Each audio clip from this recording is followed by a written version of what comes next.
So Hurricane Irene really had nothing on this storm. This is back at the Conestoga.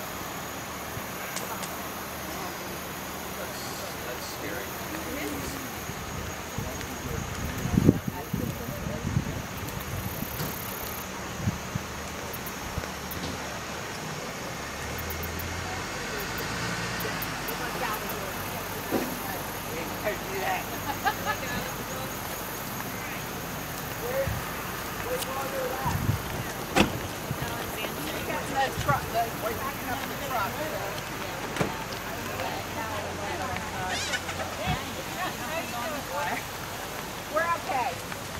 We're on the high side and there's no, I got the canoes up. We got them up before the hurricane. So you left them up. And we left them up, but then I went out this morning and Steve called me and said, honey, I got to get dressed and get out here. So they were Absolutely crazy. See if we can get a better shot here.